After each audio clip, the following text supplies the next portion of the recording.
Hey friends, I hope your week is off to a great start. Today I'm going to be trying Molly Baz's recipe for pecan-caramel shortbread cookies from the Basically Better Baking series. So I'm a big fan of shortbread cookies, I love caramel, and I love pecans, so this recipe is right up my alley. However, I don't have a food processor, so I'm doing something a little bit different today. I'm actually going to be following the recipe preparation that Emily from the BA Social team shared on Instagram. If you're like me and you don't have a food processor, my preparation method today may work for you. So without further ado, let's get into it.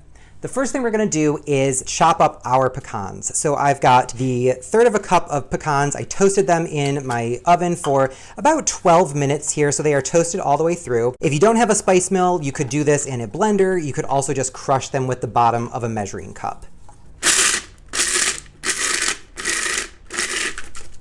All right, cool. So you can see this is pretty finely ground. You don't really want to overmix it too much or it'll actually turn into a nut butter. For the rest of the dry ingredients, I've got AP flour, a little bit of granulated sugar, and kosher salt. And then we'll just whisk these to get them thoroughly incorporated. In a recent BA video, Sola mentioned that people underestimate the amount of time it takes to get your dry ingredients incorporated. When you're mixing something like cocoa powder, it's really easy to tell when your mixture is homogeneous.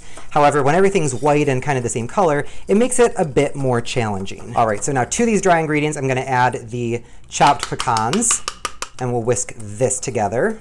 And my ground pecans are actually clumping together just a little bit, so I'm going to go ahead and just rub this with my fingers to make sure that all of those nut clumps are broken. Now I'm going to go ahead and whisk this again, just to make sure that everything is evenly distributed.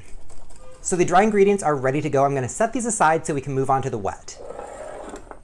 All right, so I've got 2 sticks of butter here. These are cold directly from the refrigerator, so they're nice and hard. And now the recipe says to just put these in your food processor and get them pulsed up. However, what I would typically do is use my pastry cutter or just do this all in the blender and kind of shuffle things around a little bit.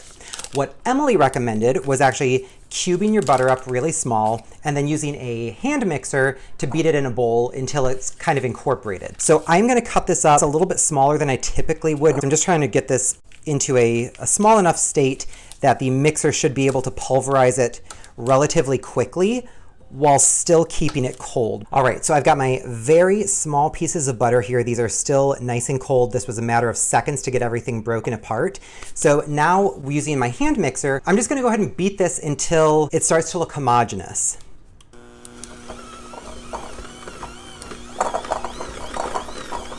And so now with my hand mixer, I'm trying to just really get the butter broken apart.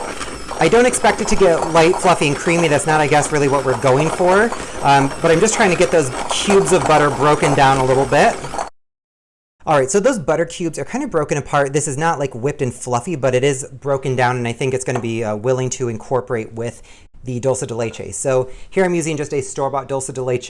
This is the only brand that my grocery store has. You'll probably have no trouble finding something similar. And we'll beat that to get it incorporated.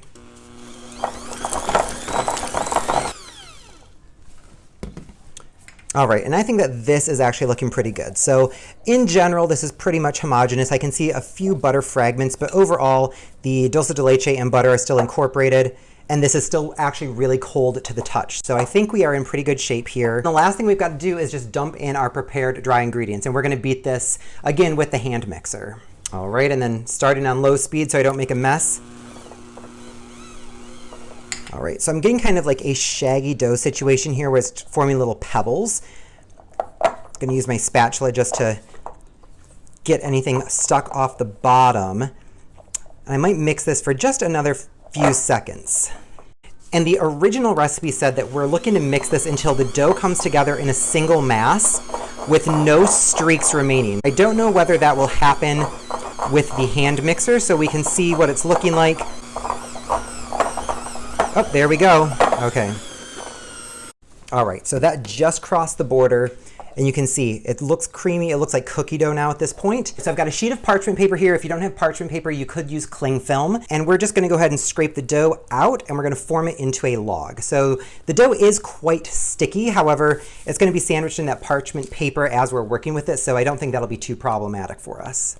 All right, so we've got our single mass of dough here, just kind of lightly slapping it around to get it into a rectangle. This will make it a little bit easier to work with as we roll it.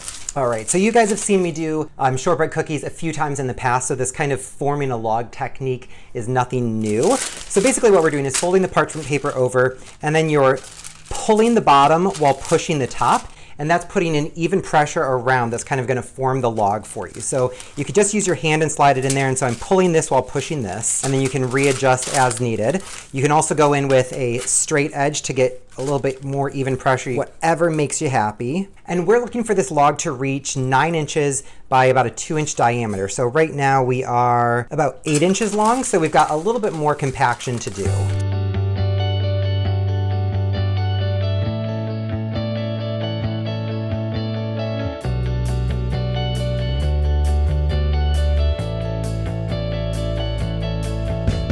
Perfect, okay? So that is 9 inches exactly, and just for good measure, we are a 2-inch diameter. So I'm feeling pretty good about this. I'm just gonna tuck my parchment paper in on the end so that the dough doesn't dry out at the end caps there. So now we need to chill this dough, and you've got 2 choices here. You can go in the freezer for about 20 minutes, or you can put it in the refrigerator for an hour and a half. I personally prefer to chill dough in the refrigerator. I find that putting it in the freezer gets the outside too cold to where it tends to crack a bit more as you're slicing the rounds. In the refrigerator, everything seems to be more the same temperature. So that's what I'm gonna do. So I'll see you all in about an hour and a half when we're ready to move on to the next step.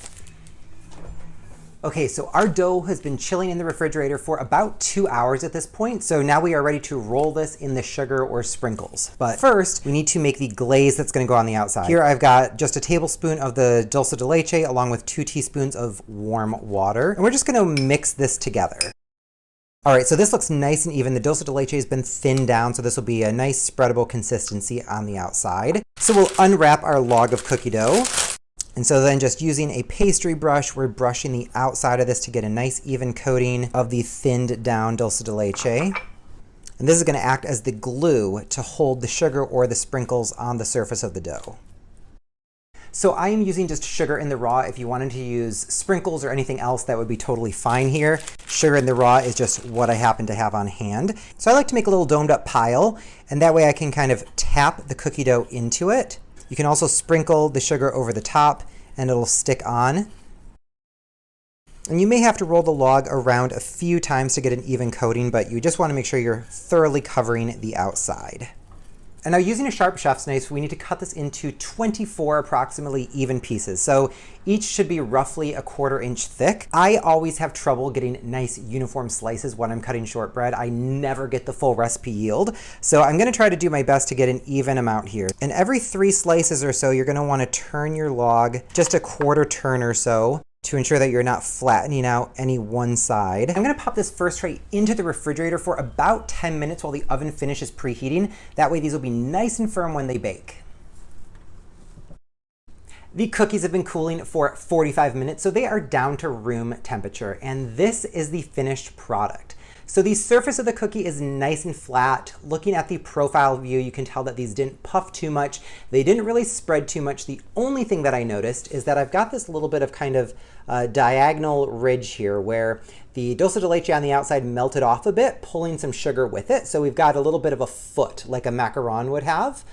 So I don't hate it. It gives a nice lacy appearance on the outside, which is kind of interesting. However, it's not anything like what Molly's look like in the picture. So I don't love that general aesthetic. That said, these do smell incredible. While they were baking, there was so much pecan aroma. It was absolutely intoxicating. And smelling them right now, even at room temperature, you can smell the toasty pecans on these. So I'm really, really excited to break into this, taste it, and see what it's all about. So let's snap this in half and see what's going on. So very snappy, very kind of typical of a shortbread. The texture inside, I can see some kind of like pecan fragments, which is kind of nice, I think, for the aesthetic. Overall, it looks very dense. Let's see. Wow. The cookie is really, really light. The sugar on the outside is so crunchy and crispy. I am a huge fan of the texture of this cookie. It kind of reminds me of the alfajores that I made at Christmas time that were Rick's. I think those were made with almond, if I'm remembering correctly. Very kind of buttery and melty. The nut flavor is great. The flavor of the dulce de leche is not really coming through very strong. There wasn't a ton of it in there in the first place. It was a 1/4 cup in the dough and then just the bit that's brushed on the outside. However, I'm really not getting caramel or dulce de leche. Overall though, I do like the cookie. I'm a little bit disappointed with the appearance of these. They didn't turn out as pretty as I had hoped. In the past, I've always used an egg wash. So I don't know if this dulce de leche maybe was too loose when I brushed it on. Maybe it was user error because I'm sure other people are doing this successfully. So maybe I'll own the failure on this one. However, cookie itself, super tasty. I would definitely recommend that you give this a try. And for not having a food processor, I think that this turned out really, really well. So I hope you enjoyed this video. I hope that it was useful if you're making these at home. So thank you so much for watching, and I'll see you next time.